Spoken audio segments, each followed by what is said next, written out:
Hello students, welcome to Digital Learning English. In this video, we shall understand Unit 1A, The 9 Friends from JCERT Class 8 textbook, Daffodil. Have you ever come across an animal or a bird who needs help? Could you be of any help to them? The story of 9 friends translated from Munshi Premchand's story Nadan Dost is about a brother and a sister Keshav and Shyama who are amused to discover 3 eggs just above the cornice of their house. Let us see what they do thereafter. क्या आपको कभी ऐसा जानवर या पक्षी मिला है जिसे मदद की जरूरत हो?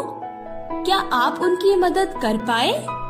यह कहानी मुंशी प्रेमचंद की कहानी नादान दोस्त से अनुवादित है। इस कहानी में एक भाई बहन की जोड़ी केशव और श्यामा है जो अपने घर के कॉर्निस के ठीक ऊपर 3 अंडों की खोज करने पर अचंभित है। आगे कहानी में क्या होता है, आइए देखते हैं। A bird had laid eggs just above the cornice in Keshav's house.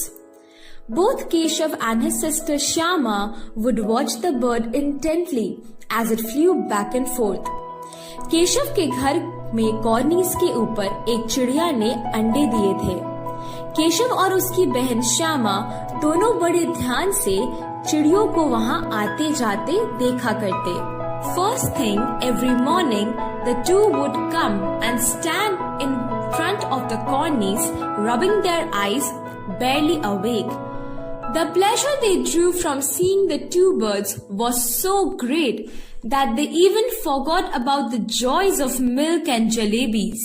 सवेरे दोनों आंखें मलते कॉर्निस के सामने पहुंच जाते और चिड़ा या चिड़िया दोनों को वहां बैठे पाते। उनको देखने में दोनों बच्चों को ना मालूम क्या मजा मिलता, दूध और जलेबी की भी सूध न रहती थी। Numerous questions rose in their minds. How big were the eggs? What color were they? How many? What did they eat? How would the chicks come out of them? What is the nest like? But there was nobody around to answer their questions.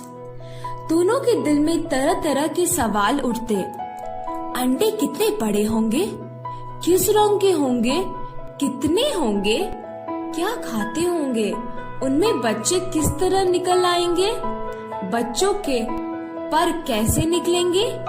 घोंसला कैसा है? लेकिन इन बातों का जवाब देने वाला कोई नहीं। माँ had no time from the housework and Babuji from his books. The 2 children had to comfort themselves by asking and answering each other. ना अम्मा को घर के काम धंधों से फुर्सत थी, ना बाबा जी को पढ़ने लिखने से। दोनों बच्चे आपस ही में सवाल जवाब करके अपने दिल को तसल्ली दे लिया करते थे। श्यामा, tell me भैया, will the chicks fly away as soon as they come out of the eggs? No silly, Keshav would reply, proud as a scholar. First they have to grow wings. How would the poor things fly without wings? Shyama कहती, क्यों भैया, बच्चे निकलकर फुर से उड़ जाएंगे?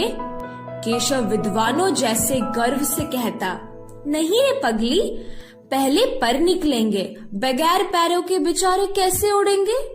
Shyama, what would the poor bird feed her little ones? This was a tricky question for even Keshav to answer.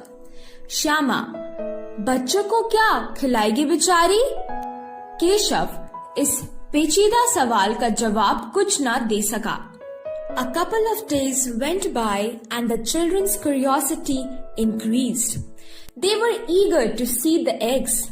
They were certain they had hatched by then. The question of what the chicks would eat now weighed heavily on their minds. Where would the poor bird find enough grain to feed her brood? The chicks were sure to starve to death. इस तरह 3-4 दिन गुजर गए। दोनों बच्चों की जिज्ञासा दिन पे दिन बढ़ते जाती। अंडों को देखने के लिए वह अधीर हो उठते। उन्होंने अनुमान लगाया कि अब बच्चे जरूर निकल आए होंगे। बच्चों के चारों का सवाल अब उनके सामने आ खड़ा हुआ। चिड़िया बेचारी इतना दाना कहाँ पाएगी कि सारे बच्चों को पेट भरे? गरीब बच्चे भूख के मारे चूचू करके मर जाएंगे।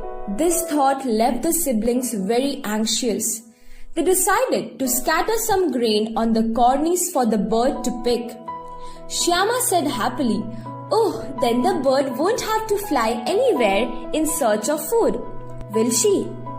इस मुसीबत का अंदाजा करके दोनों घबरा उठे। दोनों ने फैसला किया कि कॉर्निस पर थोड़ा सा दाना रख दिया जाए। श्यामा खुश होकर बोली, तब तो चिड़ियों को चारों के लिए कहीं उड़कर ना जाना पड़ेगा ना? Oh no, said Keshav. Why would she? But won't the chicks be really hot up there? A new worry crossed Shyama's mind. Keshav, नहीं, तब क्यों जाएंगी? श्यामा, क्यों भैया, बच्चों को धूप ना लगती होगी? Keshav had not thought of this problem until then.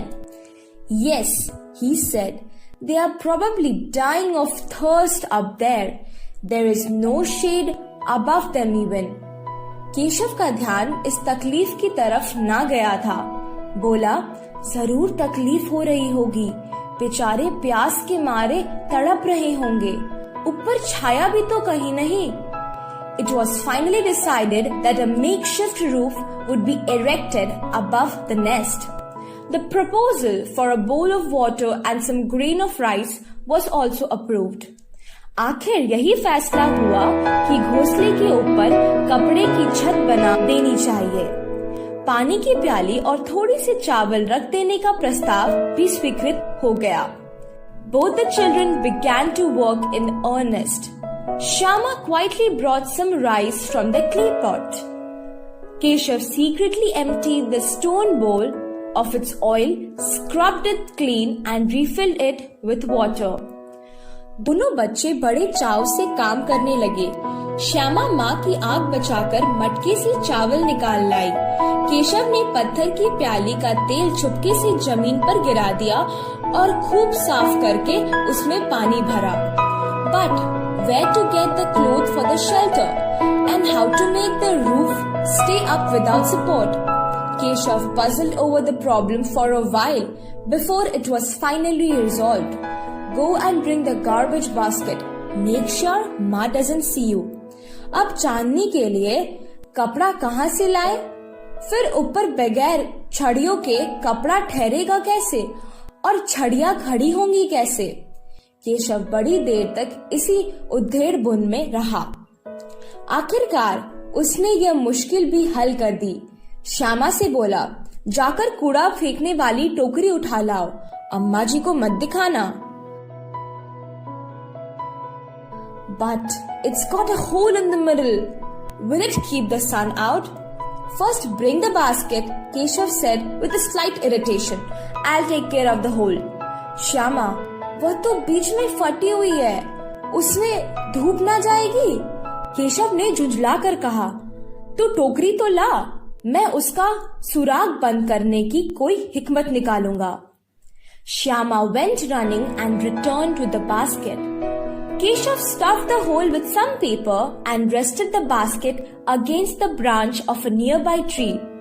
See how the shade of the basket falls on the nest. The sun can't get through now. Shyama thought admiringly how clever her brother was. Shyama दौड़कर टोकरी उठा लाई। केशव ने उसके सुराख में थोड़ा सा कागज ठूस दिया और तब टोकरी को एक टहनी से टिकाकर बोला, देख, ऐसे ही घोंसले पर उसकी आड़ दूंगा, तब कैसे धूप जाएगी? श्यामा ने दिल में सोचा, भैया कितने चालाक हैं।